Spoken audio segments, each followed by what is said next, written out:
کے کل بطفیل پنجتن پاک چہاردہ معصومین اور بواسطہ شہدائے کربلا ہماری اس عبادت کو قبول و منظور فرمائے۔ آپ جتنے بھی احباب جہاں جہاں سے دور دراز سے جتنے قدم چل کے آتے ہیں، آقا ذاتی آپ کو اس کا اجر عطا فرمائے۔ اس ادارہ کے منتظمین، عہدیداران، ممبران جو امام حسین کے نوکروں کی میزبانی کے فرائض سر انجام دیتے ہیں، میرا مالک ان کی توفیقات میں اضافہ فرمائے۔ اس ادارہ کے جتنے مرحومین دنیا کو چھوڑ کے جا چکے ہیں، میرا مالک ان کی مغفرت عطا فرمائے۔ جتنے بھی بیمار ہیں انہیں شفا عطا فرمائے۔ آپ حاضرین اس نیک نیتی کے ساتھ آمین کہیے گا کہ آج شب جمعہ ہے۔ میرا مالک ہم تمام کے جتنے بھی مرحومین ہیں، شہدائے ملت جعفریہ ہیں، یا وہ مومنین جن کے پیچھے دعا کرنے والا اب کوئی زندہ وارث کی صورت میں موجود نہیں، میرا مالک اس ذکر کا صدقہ آج کی رات انہیں قبر میں زیارت امیر المومنین نصیب فرمائے۔ بروز قیامت اٹھیں، ایک ہاتھ میں قرآن، دوسرے میں دامن اہل بیت نصیب فرمائے۔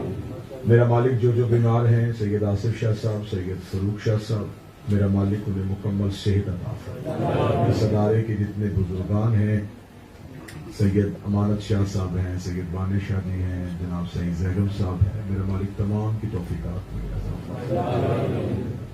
ہمارے وارث ہمارے مولا کے ظہور میں تعظیم فرمائے۔ دعاؤں کی قبولیت کے لیے جتنی ممکن ہو سکے اتنی بلند صلوات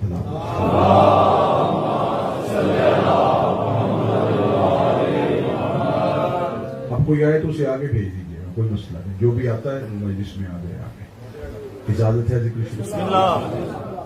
آپ کے سامنے اللہ کے قرآن سے سورہ مبارکہ بقرہ سے ایک مشہور آیہ کریمہ تلاوت کی ہے، جس میں خداوند متعال اپنا ولی ہونے کا اعلان اور ابلیس کے پروگرام کا اعلان کر رہا ہے۔ اللہ ولی الذین آمنوا، میرا مالک صحت عطا فرمائے۔ اللہ وہ ولی ہے جو مومنین کو اندھیروں سے نکالتا ہے، نور میں لے کے آتا ہے، اور شیطان ان لوگوں کا ولی ہے، اور شیطان مجھے کیا کام کرتا ہے، وہ نور سے نکال کے پھر اندھیروں میں لے آتا ہے۔ روزانہ گفتگو اس معیار پہ ہو رہی ہے، اور آج گفتگو کو ہم تاریخ کہ اللہ تو اندھیروں سے نکالتا ہے، پھر دوبارہ نور میں آئے ہوئے لوگوں کو اندھیروں میں کون لے کے جاتا ہے۔ دیکھیں خدا ولی ہے، اور خدا نے، میں نے کل آپ کے سامنے قرآن کی ایک آیت سے یہ ثابت کیا تھا، صرف اللہ ہی اندھیروں سے نہیں نکالتا، اس کا رسول بھی نکالتا۔ جب رسول نکالتا ہے تو یقیناً یہ اللہ کی دی ہوئی طاقت ہے، وہ جو اپنے رسول کو دیتا ہے۔ کسی کو ولی ماننا اللہ کے اختیارات کو کم نہیں کرنا، اللہ کے ولی کو ماننا اصل میں اللہ ہی کو ماننا۔ اگر آپ کسی کے اختیار کو تسلیم کرتے ہیں تو اصل میں آپ اس کی ذات کو تسلیم کرتے ہیں۔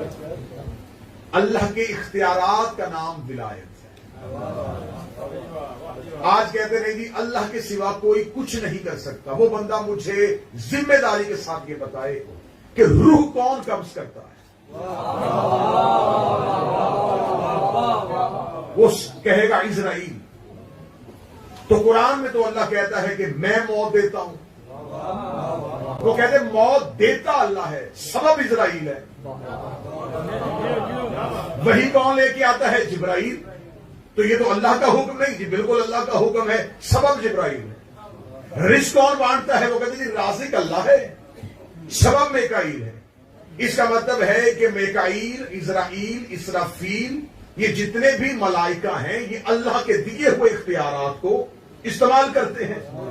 کوئی رزق بانٹتا ہے، کوئی موت دیتا ہے، کوئی قیامت کا اعلان کرے گا۔ اس کا مطلب ہے چلے میں اور زیادہ جو مجھ میں کو بیدار دیکھوں گا، کون بندہ بیدار ہے۔ اس کا مطلب ہے کہ اللہ جنہیں اختیارات دیتا ہے. اب جناب حضرت جبرائیل رضی اللہ تعالی عنہ جو ہیں،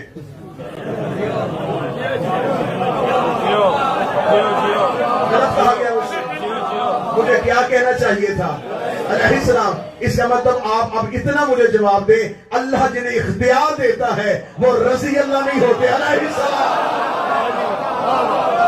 پہلی بات کہی، اللہ جنہیں اختیار دیتا ہے وہ رضی اللہ نہیں.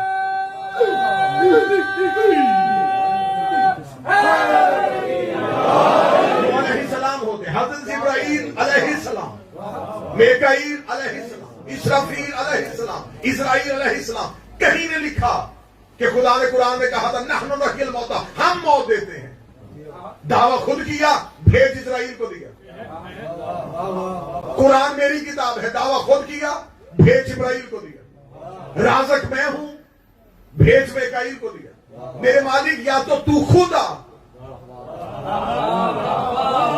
فرمایا یہ میرے ہی مختار ہیں، یہ ان کو میں نے ہی اختیار دیا ہے. یہ اللہ کے دیے ہوئے اختیارات کو تسلیم کرتے ہیں. میکائیل کے پاس کس کا اختیار ہے؟ اسرائیل کے پاس کس کا اختیار ہے؟ اسرافیل کے پاس کس کا اختیار ہے؟ اور ان تمام ملائکہ کے اوپر جو سردار ہے اس کا نام کیا ہے؟ حضرت جبرائیل. حضرت جبرائیل کون ہے؟ سید الملائکہ، افضل الملائکہ، سردار الملائکہ. کسی مذہب کے مولوی کو اس پہ کوئی اعتراض نہیں، کسی کو کوئی لڑائی نہیں، کوئی اس پہ جھگڑا نہیں کرتا کہ ہمارے ہاں تو یہ نہیں ہے، ہم تو کسی اور فرشتے کو سردار مانتے ہیں. جو بھی لا الہ الا اللہ پڑھتا ہے وہ سارے مانتے ہیں. ہم سب کا عقیدہ ہے کہ حضرت جبرائیل تمام فرشتوں کے سردار ہیں. اس مولوی کو سر پہ قرآن رکھ کے بتائے. یہ اللہ نے جب جبرائیل کو فرشتوں کا سردار بنایا تھا تو کیا خدا نے فرشتوں سے کہا تھا کہ اکٹھے ہو کے اپنا سردار بنا لو؟ مجھے صرف اس بات کا جواب دیا جائے کہ جب موسم جہاں آواز پہلے تھی وہی کر دینا، جب خدا نے فرشتوں کا سردار جبرائیل کو بنایا تو کیسے بنایا تھا؟ فرشتوں نے ووٹنگ کی تھی، آپ نے سے کسی ایک کو چنا تھا، اکٹھے ہو کے فیصلہ کیا تھا جب آپ نے اپنا ہی سردار بنانا ہے، اس کا اللہ کے ساتھ کوئی تعلق نہیں، تو آؤ بیٹھ کے فیصلہ کر لیتے، کسی ایک کو چن لیتے. ایسا نہیں ہوا. کس نے بنایا؟ اللہ نے. کس نے بنایا؟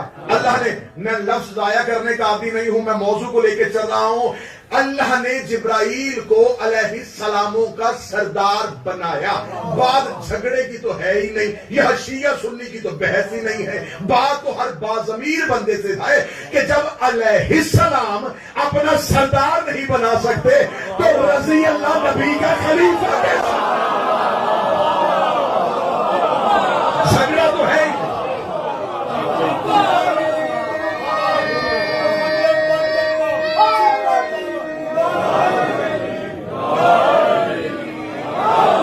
اس میں کوئی جھگڑا نہیں کہ جب علیہ السلام اپنا سردار نہیں بنا سکتے. سردار جب بھی بناتا ہے اللہ بناتا ہے. اب خدا نے ان تمام ملائکہ کو جو اختیار دیا وہ اختیار کس کا دیا ہوا ہے؟ اللہ کا. ہر فرشتہ، اور یہ جو نام میں نے لیے ہیں یہ وہ فرشتوں، یہ نہیں کہنا کہ فرشتے ہیں صرف اتنے کہ بس یہی 4-5 جو فرشتوں کے نام آتے ہیں. ان گنت فرشتے. کسی کے ہاتھ میں سورج کی زنجیر ہے، کوئی ہوائیں چلا رہا ہے، کوئی پتی کو کھول رہا ہے، کوئی تونپل کو نکال رہا ہے، کوئی سٹے کو پھاڑ رہا ہے. خدا نے ہر چیز پہ ایک ملک مقرر کیا ہوا، ایک فرشتہ مقرر. کتنے ہیں؟ ان گنت. اتنے کے تعداد میں آ ہی نہیں سکتے. بس خدا نے جب لا تعداد کہا تو اس کا مطلب ہے یہ لا تعداد ہے، یہ گنے نہیں جا سکتے. ان تمام کے اوپر جو سردار ہے وہ کون ہے؟ جبرائیل. اور یہ جو نیچے کام کر رہے ان گنت، یہ ایک ایک ڈیوٹی دے رہے ہیں.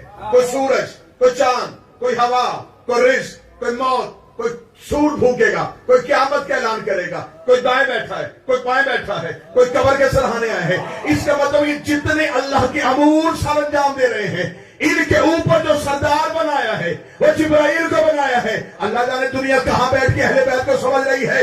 اللہ کے سارے کام کرنے والے فرشتوں کا سردار جن کے دروازے پہ آ کے ریتیاں مار گئے.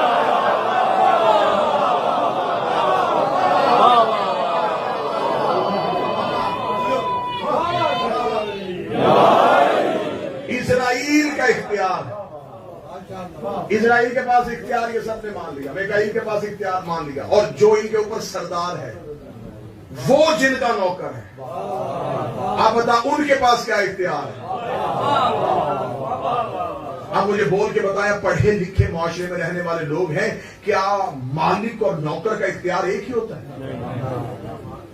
اس کا مطلب ہے کہ مالک کا اختیار نوکر کے اختیار سے زیادہ ہے۔ اب نوکر تو موت دیتا ہے،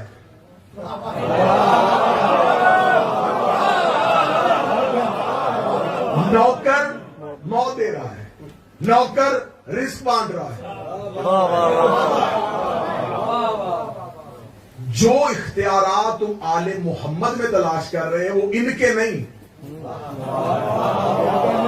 وہ ان کے نوکروں کے۔ انہوں نے ان فرشتوں کو، ان نوکروں کو ان اختیارات پہ معین کیا ہوا ہے، مقرر کیا ہوا ہے۔ اس کا مطلب ہے یہ جتنے اختیارات ہیں یہ اللہ نے دیے۔ اگر اللہ فرشتے کو اختیار دے تو کوئی لڑائی نہیں۔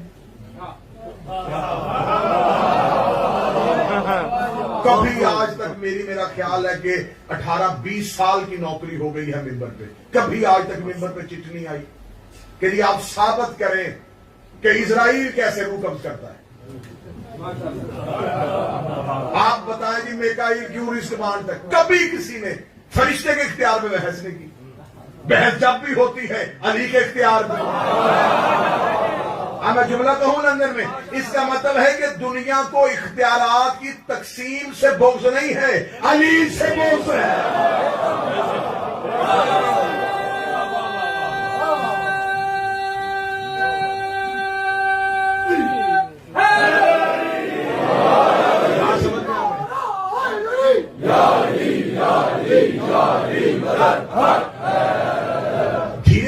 دھیمے چلیں گے لیکن بات سب تک پہنچے گی۔ اس کا مطلب ہے کہ ملائکہ کے پاس اختیار کوئی لڑائی نہیں، لیکن جب ہم یہی کہیں کہ علی رزق دیتے ہیں، علی موت دیتے ہیں، علی مردے کو زندہ کرتے ہیں، شرک کر دیا۔ آپ نے تو امیر المومنین کی یہ علی کے اختیار، یہ علی کیسے کر سکتا ہے؟ اچھا، میں اکثر دل میں میری حسرت ہے کہ جو بندہ علی کے اختیار نہیں مانتا اسے بندہ سامنے بٹھا کے شیطان کے اختیار سنتا۔ پھر اس سے پوچھے حضور، پھر اس سے پوچھے، اب بندہ کسی بندے سے پوچھے کہ تجھ سے غلطی ہوئی، تجھ سے گناہ ہوا، تو نے اپنی مرضی سے کیا؟ وہ نہیں جی، شیطان نے گمراہ کر دیا۔ اچھا، اس ٹائم شیطان لندن میں تھا؟ اسی ٹائم پاکستان میں بھی ایک بندہ غلطی کر رہا تھا، ہندوستان میں بھی کر رہا تھا، افریقہ کے جنگلوں میں بھی ہو رہی تھی۔ تو یہ ہر جگہ پہ کون کر رہا تھا؟ اچھا، ایک اکیلا ہر جگہ پہ ہوتا ہے؟ جی وہ ہر جگہ پہ ہوتا ہے۔ اچھا، شیطان ایک ہے؟ جی ایک ہے۔ ہر جگہ پہ چلا جاتا ہے؟ جی ہر جگہ پہ چلا جاتا ہے۔ تو یہ شیطان ہر جگہ پہ کیسے؟ جی اسے اللہ نے طاقت دی ہے، ڈوب کے مر جا۔ اللہ اپنے دشمن کو طاقت دے سکتا ہے، اپنی حجت کو طاقت نہیں دے سکتا۔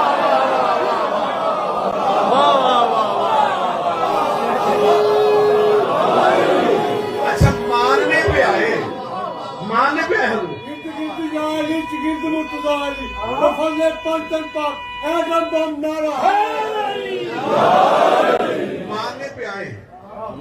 تو ابلیس کے اختیار مان لیں، نہ ماننے پہ آئے تو امیر المومنین کے اختیارات۔ اب آئیے، آج کی گفتگو بہت اچھے مرحلے میں داخل ہونے لگی ہے کہ آخر دنیا علی کو مان کیوں نہیں رہی؟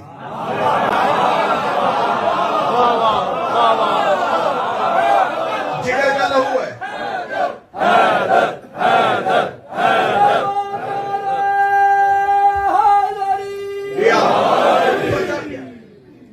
علی کو مان کیوں نہیں رہے؟ جو بندہ علی کے فضائل پڑھ رہا ہے پھر اس پہ دنیا کا ہر الزام۔ یقین کیجیے، اور یہ نہیں ہے کہ یہ سب کچھ 2019 20 21 کو ہونا شروع ہوا، شروع سے جس نے بھی علی پڑھا زمانہ اسی کا دشمن ہے۔ فضائل علی پڑھے جی مشرک ہو گئے، جی نشہری ہو گئے، ممبر محمد والے محمد پہ ممبر کی عزت اور تقدس کی قسم کھا کے کہتا کہ جو بندہ علی کو اللہ کہتا ہے وہ اللہ کی توہین بعد میں کرتا ہے، علی کی پہلے کر رہا نہیں، جملہ آپ نے ویسے نہیں سنا جیسے آپ کو سننا چاہیے تھا۔ جس نے علی کو اللہ کہا، اس کا مطلب اس نے سمجھ لیا کہ میں نے علی کو پہچان لیا ہے۔ نہ انصاف کرو، جس نے علی کو اللہ کہہ دیا اس کا مطلب ہے کہ اس کے اوپر تو کوئی اونچائی ہے ہی نہیں۔ اس نے علی کو اللہ کہہ کے اس نے اپنی حد بتا دی کہ میں نے علی کو پہچان لیا ہے۔ اگر تو نے علی کو پہچان لیا ہے تو میں کلمہ تیرا نہیں پڑھتا، میں کلمہ نبی کا پڑھتا ہوں۔ نبی کہہ رہی ہے علی ما عرفک الا اللہ وانا، اے علی تجھے میرے اور اللہ کے سوا کوئی پہچان نہیں۔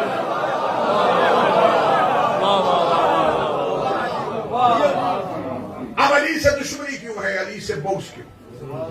آج گفتگو یہاں اور اس سے آگے پھر چلے گی۔ دشمنی علی کی وجہ، علی کی خاموشی، اور پھر سارے سلسلے آگے۔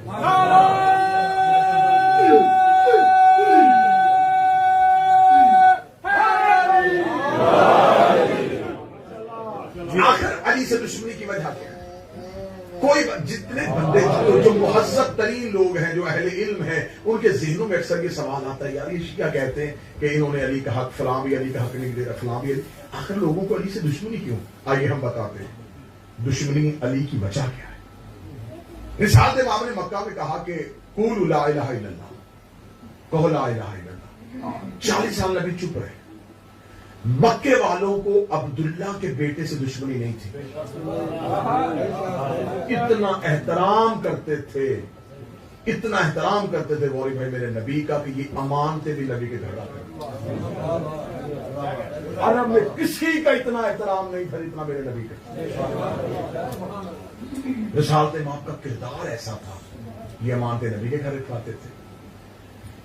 سلیبس کی کتابوں میں لکھا کہ رسول نے کہا کہ اے مکہ والو، اگر میں کہوں اس پہاڑ کے پیچھے ایک لشکر ہے تو دیکھنے جاؤ گے؟ اور کہا کیوں دیکھیں؟ کہہ جو دور ہے۔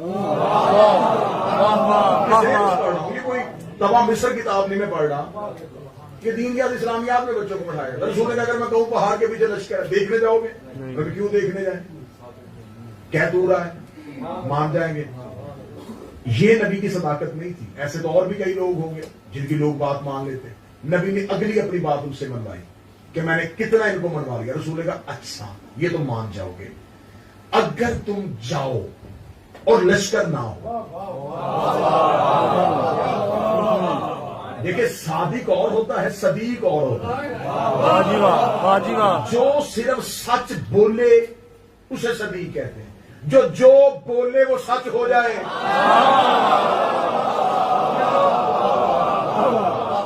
اس کے صادق ہے۔ میرا نبی صرف صدیق نہیں، صادق میں سر اٹھاؤ تھوڑا بولو، میرا امام جعفر صرف صدیق نہیں، رسالت امام نے کہا اگر تم جاؤ اور پہاڑ کے پیچھے لشکر نہ ہو تو پھر واپس آ کے کیا مجھے صادق کہو گے؟ کلمہ نہیں پڑھ رہے نبی کا۔ اور رسالت امام کو جواب کیا دیتے؟ کہنے کہ عبداللہ کا بیٹا تو نے ہمارے درمیان زندگی گزاری، اگر ہم دیکھیں کہ پہاڑ کے پیچھے لشکر نہیں، ہمارا عقیدہ یہ ہوگا ہم اندھے ہو گئے، تو سچا ہے۔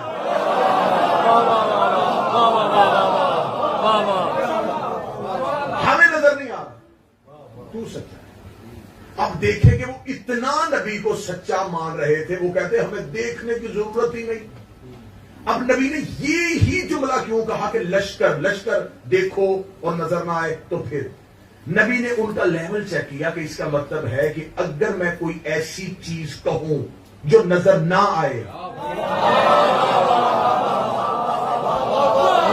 ہمیں موضوع کا اگلا موڑ لے رہا ہوں، اگر آپ نے بے رخی کی تو موضوع تبدیل کر لیتے ہیں۔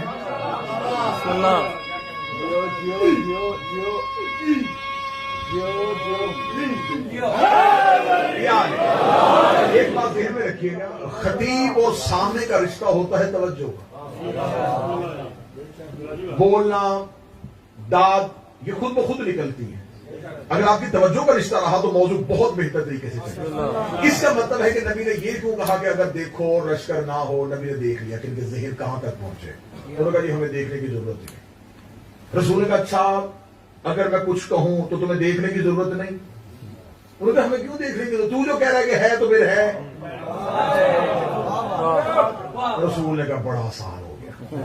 باقی نبیوں کی امتوں میں تو انہیں بڑا تنگ کیا تھا. تو جہاں مجھے بھیجا ہے میں نے تو ان کو بڑا اچھے طریقے سے 40 سال میں ان کے ذہن بنوا لیے ہیں, تو یہ تو بڑی جلدی اللہ مان لیں گے. رسول نے کہا بڑا آسان ہے, لمحے میں مکے نے کلمہ پڑھ لینا, لمحہ دیر نہیں ہونی, سب نے مسلمان ہو جانا. رسول نے کہا اچھا میرے مالک آپ پہنچا دوں, ان کے ذہن بن گیا. یہ کہتے ہیں کہ کوئی چیز نہ نظر آئے تو ہم مان لیں گے. رسول نے کہا کیا, اللہ نے کہا کیا منوانے لگا؟ تجھے منواؤں. کیسے منوائے گا؟ کہوں گا کہ میرے اللہ کو مانے. نہیں ایسے نہیں منوانا, صرف یہ نہیں کہنا میرے اللہ کو مانو, یہ دیکھو لا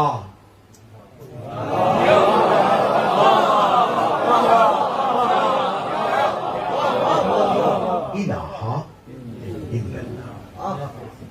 اللہ کو بعد میں ماننا, پہلے یہ مانو اس کے سوا کوئی اللہ نہیں.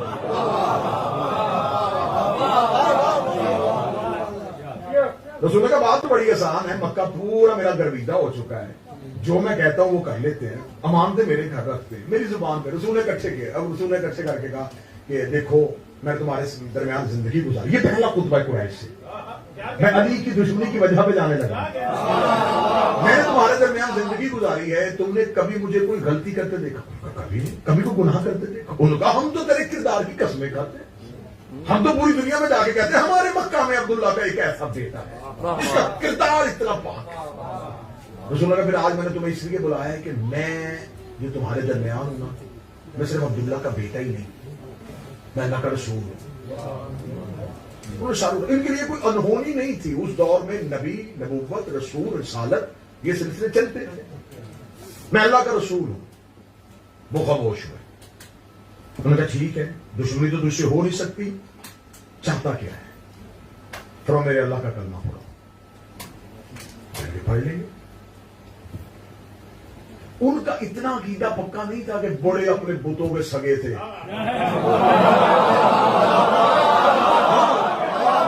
ایسے نہیں تھے کہ آپ مکہ کی جاہلیت دیکھیں نا, جاہلیت کا دور ہے. وہ اتنے اپنے عقیدے میں نہیں تھے کہ وہ گنج میں جی نہیں. انہوں نے کہا تو ہم پڑھ لیں گے. ایک ایک قبیلے کے کئی کئی بت تھے. ایک بت کی پورا عرب پوجا نہیں کرتا تھا, ہر قبیلہ اپنا بت بنا کے بیٹھا.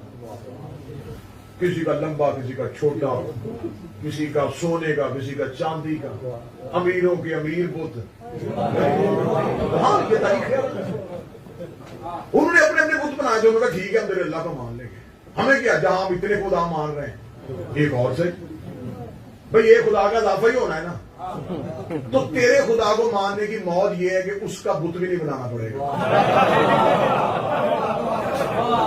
بھئی خرچہ ہی کوئی نہیں. اللہ کہنا ہی ہے نا کہ ہے تو ہے, تو بس ٹھیک ہے ہم تیرے اللہ کو مان لیں گے. رسول کا کام اگلا مشکل ہے. جب ہم نے کہہ دیا مان لیں گے تو اب اس میں مشکل کون سی بات ہے, مان تو گئے. رسول کا نہیں, انہیں چھوڑنا پڑے گا.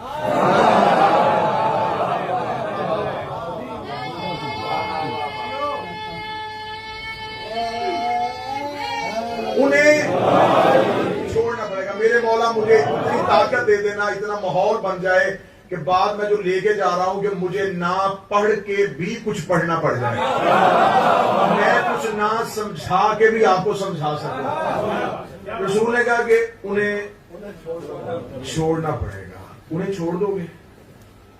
کہنے گے دیکھ یہ نہیں ہو سکتا, ہمارے باپ دادا انہیں مان رہے ہیں. اچھا شروع سے عادت ہے کہ بندے کئی جھوٹوں کو اس لیے نہیں چھوڑتے کہ پیو دادا انہیں مان رہے ہیں.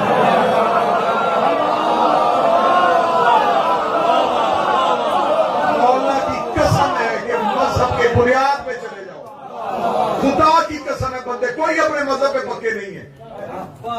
صرف ایک جھٹکا صرف یہی ہے کہ اگر ہم چھوڑ دیں گے کل کو بندے کہیں گے تیرا باپ غلط تھا, تیرا دادا غلط تھا. اسی ایک خطرے کی وجہ سے بندے حق نہیں سمجھ رہے.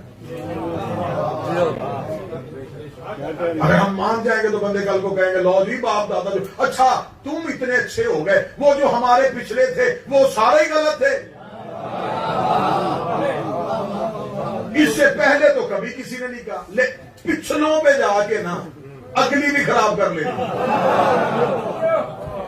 یار ہو سکتا ہے کہ وہ دور تحقیق کا دور نہ ہو, اس دور میں کچھ ایسا نہ ہو, آپ کو اللہ نے علم دیا ہے, تو اگر آپ کو کوئی چیز تحقیق میں مل رہی ہے تو اسے قبول کرو. مکہ والوں نے کہا نہیں, انہیں نہیں چھوڑیں گے.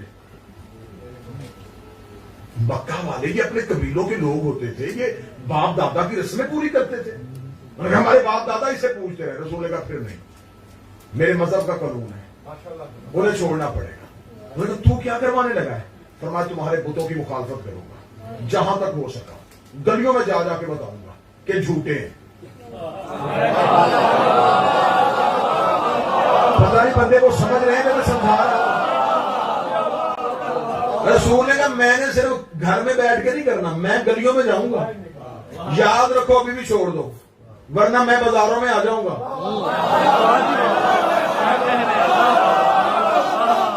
رسول نے سیرت دے دی ہے کہ پہلے گھر بلا کے منواؤ, نہ مانے تو پھر ان کے گھروں کے آگے سے جلوس لے کے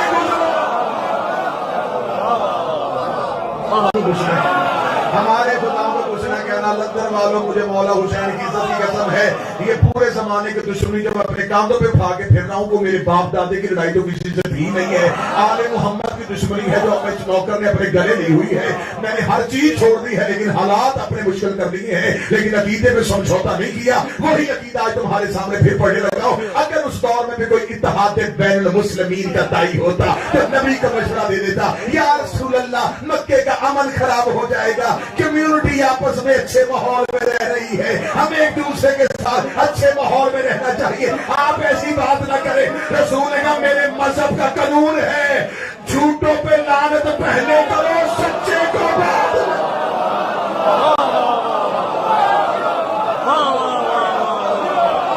بھائی تم رسول سے زیادہ اسلام کے ٹھیکیدار ہو.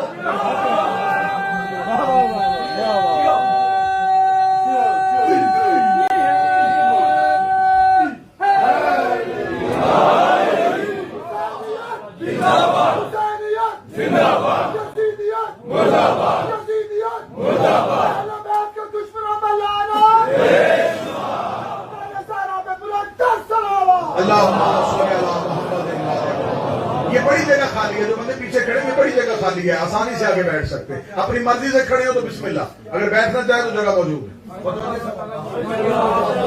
بھائی رسول سے زیادہ تمہیں اسلام کا پتہ ہے. جیو جی جیو یا جوان تو میرے ساتھ رسول سے زیادہ تمہیں پتا کیا. رسول نہیں جانتے, رسول کہتے ہیں ٹھیک ہے مکے کا ماحول, میرا بھی باپ دادا یہاں پہ رہتا تھا, تمہارے بھی باپ دادا اچھے ماحول میں رہتے ہیں, تم اپنوں کو بھی مانی جاؤ, میرے خدا کو مانی جاؤ. نہ انہیں چھوڑو. سچا جب ماننا پڑتا تو صرف سچا ہی نہیں ماننا, اس کے مقابلے میں جو بھی ہو.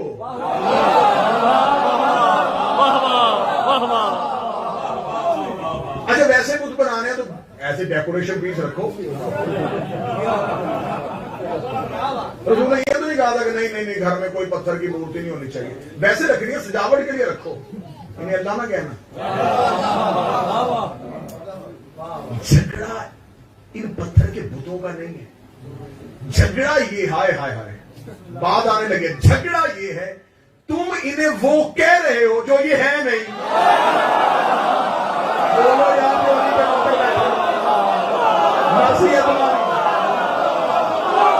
جھگڑا یہ نہیں ہے, جھگڑا یہ نہیں.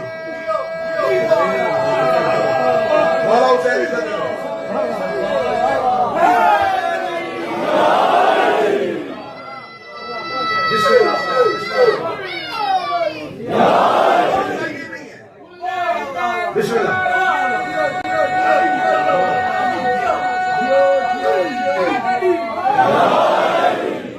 جھگڑا یہ نہیں ہے, لیکن جو تم انہیں کہہ رہے ہو نا یہ وہ ہے نہیں.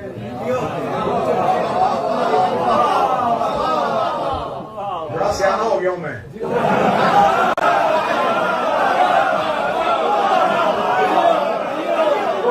میں ایک مثال دیتے تھے, اس کو کہتے ہیں اندھیری ہے, اب اس سے آگے کیا ہے. انہیں تم وہ کہہ رہے ہو یہ ہے نہیں. ویسے ماننا مانو, وہ نہ کہو. ان کو وہ کہہ رہے ہو، ان کو اللہ کہہ رہے ہو۔ وہ یہ کچھ کر سکتے ہیں صحیح؟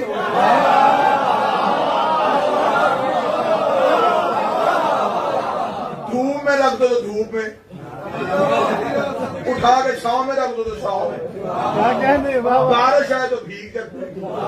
وہ جب یہ اپنا ہی کچھ نہیں کر سکتے،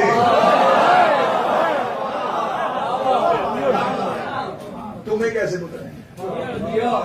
اچھا بڑے یہ تمہارے خدا ہیں، مشکل میں بلاؤ، آتے تو ہے نہیں۔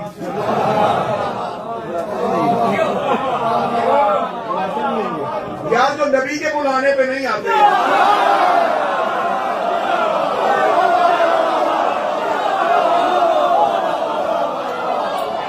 نبی بھی بلائے نہیں آ رہے۔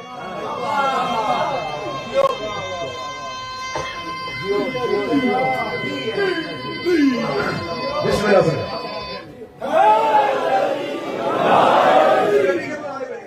تمہارے جب یہ تمہاری مدد کرتے ہی نہیں، انہیں مانتے کیوں؟ انہیں چھوڑو۔ لیکن جھگڑا پہلے دن کفر اور اسلام کا ماننے کی وجہ سے نہیں، چھوڑنے کی وجہ سے۔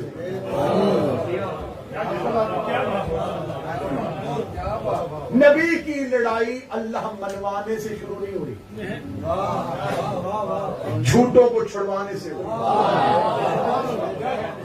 اور زیادہ آسان کروں، اب اس سے آگے نہ مجھے لے کے جانا۔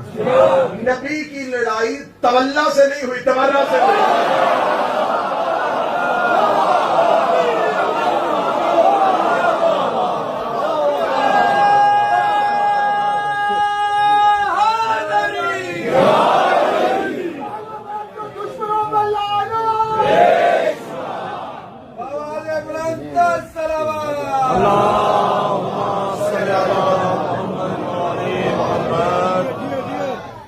رسول نے فرمایا کہ انہیں اب علی کی دشمنی پہ آ رہا، رسول نے کہا کہ میرے اللہ کو مانو، انہیں چھوڑنا پڑے گا۔ انہوں نے کہا ہم انہیں نہیں چھوڑیں۔ فرمایا پھر میرے اللہ کو مانو نہ مانو کوئی فائدہ نہیں۔ انہوں نے کہا تمہارا اللہ کیا کر سکتا ہے؟ کیا کرتا ہے؟ تو کہہ رہا ہے یہ ہمارے بت کچھ بھی نہیں کرتے، تیرا کیا کرتا ہے؟ فرمایا کیا کروانا چاہتے؟ کدھر سے بلا؟ فرمایا میں آیا نہیں۔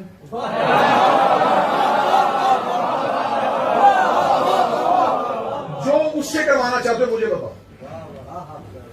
انہوں نے کہا پتھر بلوا۔ تو کہتا ہے تمہارے بت بولتے نہیں، تو بت پتھر کے نا، تو پتھر بلوائے گا؟ فرمایا لاؤ، رکھو ہاتھوں پہ۔ پتھر بول پڑے۔ اچھا یہ چاند دو ٹکڑے کا، انگلی کا اشارہ کیا، دو ٹکڑے۔ یہ ایسے موجے نہیں تھے جو عرب میں روزانہ ہو رہے تھے، یہ عقل کو ہلا دینے والے موجے تھے، عقل حیران کر دینے والے موجے تھے کہ ایک انسان زمین پہ کھڑا ہو کے اشارہ کرے اور دور چمکتا ہوا چاند یوں دو ٹکڑے ہو۔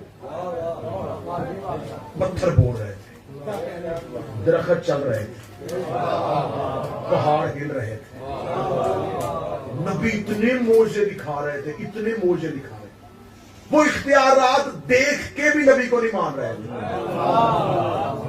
اور یہ نبی جو اختیار دکھا رہا تھا، یہ اللہ کے ولی کا اختیار، اللہ ولی الذین آمنوا، اللہ کے پاس اختیار ہے، نبی کے پاس اختیار ہے۔ نبی نے اتنے اختیار دکھائے، انہوں نے نہیں کلمہ پڑھنا تھا، نہیں پڑھا۔ 40 سال نبی مکہ میں رہے، ہجرت کر کے مدینہ آئے، 23 سال مدینہ میں، 63 سال نبی معجزوں اور اختیارات سے لا الہ الا اللہ محمد رسول اللہ منواتا رہا۔ نہیں ماننا تھا انہوں نے، نہیں ماننا۔ سارا مکہ مسلمان ہو گیا تھا، سارا مکہ موجے دیکھ کے کلمہ پڑھ گیا، سامنے موجے ہو رہے آنکھوں کے سامنے، نہیں ماننا تھا، نہیں۔ نبی موجے دکھاتے رہے، نہیں مانا۔ جملہ اتنا بڑا آنے لگا ہے کہ آپ خوش ہو جائیں گے۔ نبی موجے دکھاتا رہا، نہیں ماننا تھا، نہیں مانا، نہیں ماننا تھا، نہیں مانا۔ 18 ذی الحج کو علی کی ولایت کا اعلان کیا، 28 سفر کو ظاہری طور پہ نبی دنیا سے چلے گئے۔ یہ دن بنتے 2 مہینے 10 دن۔ اب یہ بدے ہاتھ ہیں، بڑے دھیمے لہجے سے بڑا اونچا جملہ سن لینا جن لوگوں نے 63 سال میں نبی کے اختیارات دیکھ کے لا الہ نہیں پڑھا، 2 مہینے 10 دن میں علی ولی اللہ کیسے پڑھ لے؟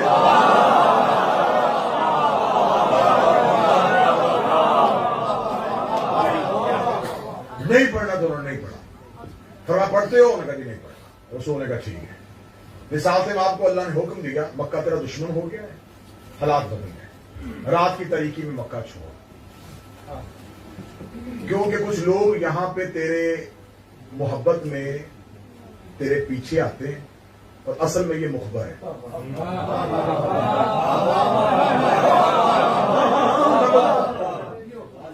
لیکن وہ بات پڑھ رہا ہوں جو ہر جگہ سے ثابت ہو سکتی ہے. میرا رسول خطرہ ہے مکہ چھوڑ. یہ اس پروردگار کا کرم ہے، وہ جب کسی کو حق کی تبلیغ کے لیے زندہ رکھتا ہے نا، تو جب حالات مشکل ہوتے ہیں تو وہ اس سے وطن چھڑوا دیتا ہے.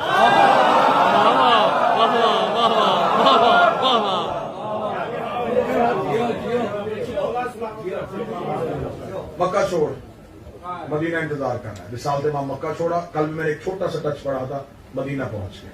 مثال سے وہاں مدینہ آئے، مدینہ کے لوگوں نے بڑا خیر مقدم کیا، رسول کا استقبال کیا. مدینہ لوگوں نے رسول کا کلمہ پڑھنا شروع کر دیا. اب مزاج پڑھنے لگا ہوں علی ولی اللہ کے دشمن. مکہ والے خاموش بیٹھے رہے. 10 سال مسلسل گزر گئے. رسول مکہ چھوڑ کے گئے ہوئے اور مدینہ ہی ہے. جو بندہ وہاں سے مسلمان ہوتا ہے یہ اسے یہاں نہیں آنے دیتے، جو یہاں سے وہاں جاتا ہے اسے واپس بلوا لیتے. 10 سال کے بعد رسول نے کہا کہ اب مکہ فتح کرنا چاہیے. رسالت امام نے 10,000 کا لشکر لیا. رمضان المبارک کی کوئی تاریخ تھی، 7 یا 8 رمضان تھی. رسالت امام ایک پورا لشکر لے کے مکہ کے باہر آ کے کھڑے ہو گئے. اس دور میں مکہ کا سب سے بڑا سردار ابو سفیان، اس نے مکہ کے باہر یوں رات کی تاریکی میں، کیونکہ مکہ پہاڑیوں کا شہر تھا، پہاڑیوں پہ ایسے لگے جیسے تارے جو ہے نا ستارے، یہ پہاڑیوں پہ آ گئے. اس نے فوراً اپنے ایک دوست حکیم بن جرحم کو ساتھ لیا، زید بن نوفل کو ساتھ لیا. اس نے یہ کیا ماجرا ہے، یہ کیا ہے، یہ مکہ کی پہاڑیوں پہ یہ روشنیاں کیوں ہیں، یہ ستارے اتر ہیں مکہ کی پہاڑیوں پہ. یہ اونچائی پہ کھڑے ہو کے دیکھ رہے تھے. وہ لشکر ہے جو مکہ کی طرف آ رہا ہے، کون ہو سکتے ہیں؟ انہیں پتہ ہی نہیں تھا، انہیں خبر ہی نہیں تھی. یہ سمجھتے تھے کہ نبی لڑتا ہی نہیں ہے. انہیں خبر تھی رسول نے لڑنا. کیا کہنے، یہ پوری رات، کیونکہ رات اندھیری تھی، نظر کچھ نہیں آ رہا تھا، صرف وہ مشعلیں جو روشن کی ہوئی تھی، جو لشکر آ رہا تھا اس کی روشنی آ رہی تھی. یہ مکہ کی ایک چوٹی پہ کھڑے ساری رات دیکھتے رہے. صبح کا پہلی کرن جب آئی نا تو انہوں نے دیکھا کہ یہ تو ہاتھوں میں پرچم ہے، یہ تو گھوڑے اونٹ ہے. کون ہے یہ؟ محمد ابن عبداللہ. محمد آ رہا ہے. ابو سفیان وہیں سے پہاڑی کی لشکر، پہاڑی سے یوں نیچے اترا، اپنے نوکر سے کہا جلدی کر عباس ابن عبد المطلب کو لا. یہ عباس ابن عبد المطلب کو رسول اور مولا علی کے چچا، یہ مکہ میں تھے. حضرت عباس ابن عبد المطلب کو فوراً بلوا کر کے عباس، میں نے کہا تھا کہ اپنے بھتیجے محمد سے کہو کہ وہ مدینہ میں رہے، یہ مکہ پہ حملہ کرنے آ رہا ہے، یہ دیکھو کتنا بڑا لشکر ہے. یوں حضرت عباس ابن عبد المطلب کھڑے ہوئے. کسی کتاب میں چاہو گے ہر سیرت نگار کی، ابن خلدون سے شبلی نعمانی، شبلی نعمانی سے طاہر القادری، طاہر القادری سے سلیمان ندوی، سلیمان ندوی سے لے کے مفتی منیر تک، ہر سیرت نگار نے لکھا کہ حضرت عباس ابن عبد المطلب نے یوں دیکھا. حضرت عباس ابن عبد المطلب مسکرائے. 2 مزاج پڑھنے لگا ہوں، یہیں سے بات کھل جائے گی، موضوع بڑا بہتر کھل جائے گا. حضرت عباس ابن عبد المطلب بھی لشکر کو دیکھ رہے ہیں، ابو سفیان بھی لشکر کو دیکھ رہا ہے. یہ 2 فرد نہیں کھڑے، 2 نظریات کھڑے، 2 علیحدہ علیحدہ فکریں کھڑی. اب میں دیکھوں گا کتنا بندہ خطابت کو سمجھتا ہے کہ وہ 2 جملوں میں موضوع کیسے سمجھے گا. حضرت عباس ابن عبد المطلب نے دیکھا تو مسکرائے. مسکرا کہتے ہاں یہ تو ہمارا بھتیجا محمد ہی آ رہا ہے، لشکر لے کے آ رہا ہے. ابو سفیان نے کتاب کہتی کوہنی مار کے کہا عباس تیرے بھتیجے نے تو بڑی حکومت بنا لی، حضرت عباس نے پھیرتی ہوئی آنکھوں سے دیکھا شرم کر حکومت نہیں رسالت ہے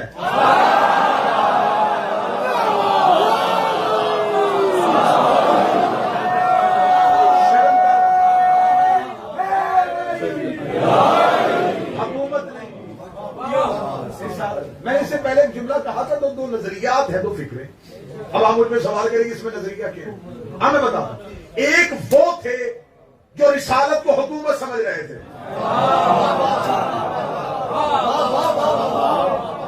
یہ کون کہہ رہا ہے جس نے موجے دیکھے تھے چاند دو ٹکڑے ہوتا دیکھا پتھر بولتے دیکھے تھے درخت چلتے دیکھے تھے پہاڑ ہلتے دیکھے تھے موجے دیکھ کے کلمہ نہیں پڑھا جب لشکر دیکھا تلواریں دیکھی فوراً کلمہ پڑھ لیا اب یہ جو کلمہ پڑھا کیونکہ صبح یہی بندہ جو کہہ رہا ہے کہ یہ تو رسالت نہیں حکومت ہے صبح اسی نے سب سے پہلے کلمہ پڑھنا ہے جب اس نے کلمہ پڑھ لینا اس نے آ جانا ہے اسلام کی طرف اب یہ بندہ نہیں آیا ایک نظریہ اور آ گیا ہے ایک مزاج اسلام میں اضافہ کر چکا ہے جو رسالت کو حکومت سمجھ رہے ہیں جو یہ سمجھ رہے ہیں یہ نبی نہیں حاکم ہے اس کی تو حکومت بن گئی اب جو حکومت کے لالچ میں کلمہ پڑھے انہوں نے حکومت ہی کا تو لالچ کرنا ہے دشمنی پڑھنے لگا ہوں علی کی مکہ میں لا الہ کے دشمن محمد رسول اللہ کے دشمن صبح مکہ فتح کیا کہا تھا پہلی دعوت میں دیکھو میں نے تاریخ کا سالوں کا سفر تمہیں لمحوں میں کروایا پہلی دعوت میں رسول نے کہا تھا چھوڑو بتوں کو انہوں نے کیا کہا تھا نہیں چھوڑیں گے موجے دیکھے نہیں چھوڑیں گے نہیں اپنے بتوں کو چھوڑیں گے یہ اپنے بتوں پہ پکے رہے اب رسول واپس مکہ پہنچے اب وہی بندے جنہوں نے کہا تھا کہ نہیں چھوڑیں گے دل دہل گئے اب لشکر سے ڈرے ہوئے ہیں اب سہمے ہوئے کھڑے ہیں یہ لشکر آ گیا ہے قتل و غارت ہو جائے گی مکہ لہو سے بھر جائے گا کانوں میں وہ آواز آ رہی ہے آج سے چند سال پہلے یہی بڑی محبت سے کہہ رہا تھا چھوڑا ہم نے نہیں چھوڑا اب پتہ نہیں یہ کیا کرے گا رسول آئے خانہ کعبہ کے قریب خانہ کعبہ کے دروازے کو کھولا دیواروں کے باہر وہی بت جو کہا تھا چھوڑ دو وہ لٹکے ہوئے تھے رسالت مآب آئے حکم پروردگار کے تحت جھکے کاندھوں پہ کھڑا کیا علی کو بت رسول نے نہیں توڑے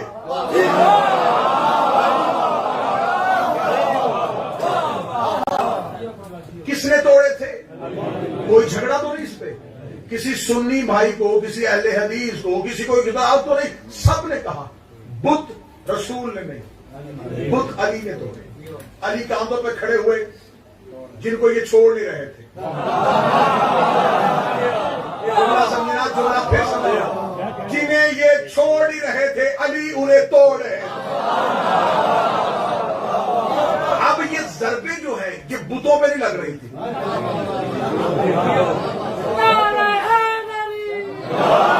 کوئی کہتا تھا میرے باپ کا بت میرے دادے کا بت میرے پردادے کا بت کھڑا کون توڑ رہا ہے علی نے توڑے ہیں علی نے توڑے ہیں علی نے توڑے ہیں میرا مولا میں طریقہ یوں جگر نکال کے آپ کی سماعتوں کو ہدیہ کرنے لگا ہوں اب انہوں نے مجبور ہو کے ڈر سے خوف سے سہم کے کلمہ تو پڑھ لیا کلمہ لیکن نظروں میں آگے علی آتا تھا اس نے بتوں کو توڑا اس نے بتوں کو توڑا بدر میں کوئی کہتا تھا میرا بھائی مارا تھا کوئی کہتا تھا میرا باپ مارا تھا کوئی کہتا میرا چچا علی نے مارا کوئی کہتا میرا دادا علی نے مارا کیونکہ اللہ آتا نہیں تھا رسول لڑتا نہیں تھا اس کے دشمن بھی علی مار رہا تھا اس کے دشمن بھی علی مار رہا تھا بتوں کو بھی علی توڑ رہا تھا بدر میں بھی علی لڑ رہا تھا خود بھی علی توڑ رہا تھا عہد میں بھی علی لڑ رہا تھا اب یہ لا الہ الا اللہ محمد رسول اللہ تو پڑھ گئے علی ولی اللہ ان کے حلقے میں رک گیا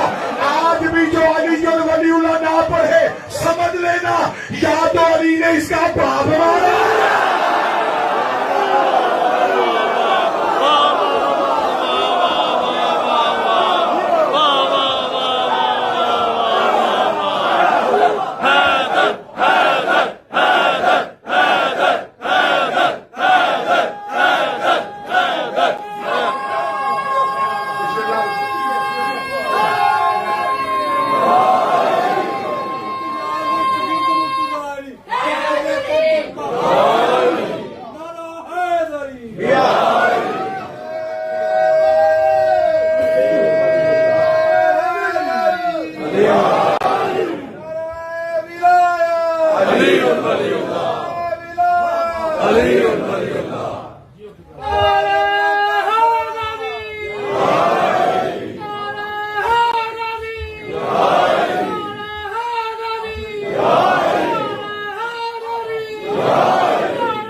اللہ کے دشمن بدھ تھے، علی نے توڑے. رسول کے دشمن بدر میں کافر تھے، علی نے مارے. احد میں علی نے مارے. کلمہ نبی کا پھیلتا گیا، دشمنی علی کی بڑھتی.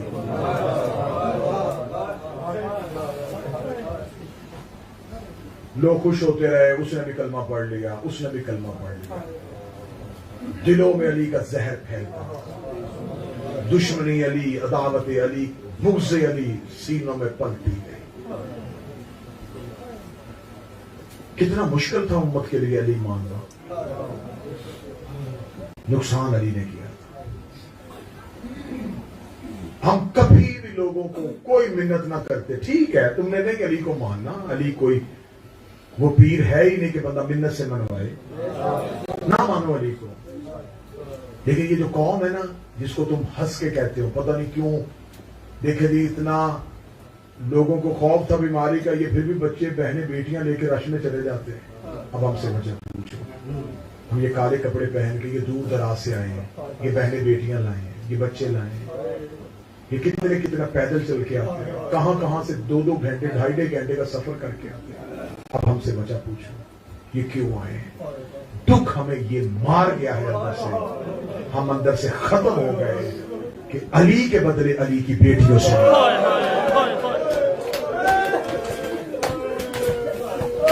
میرا کوئی سنی بھائی بیٹھا ہو کلمہ نبی کا پڑھتے ہو تو میں نبی کی عزت کی قسم گھر میں جا کے سوچ، مردوں کے بدلے مردوں سے لیے جا.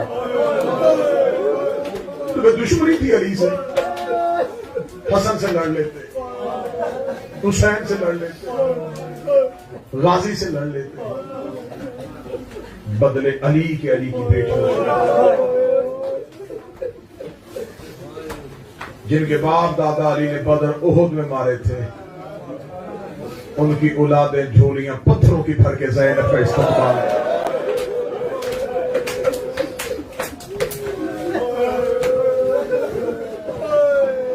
بس فضائل زیادہ پڑ گیا. کوشش کروں گا تمہاری ہر آنکھ، میری ہر آنکھ پہ نظر ہوتی ہے. میں اس کوشش اور کاوش میں کھڑا ہوتا ہوں کہ کوئی آنکھ جب تک مجھے خشک نظر آئے میں مصیبت پڑھتا رہتا ہوں.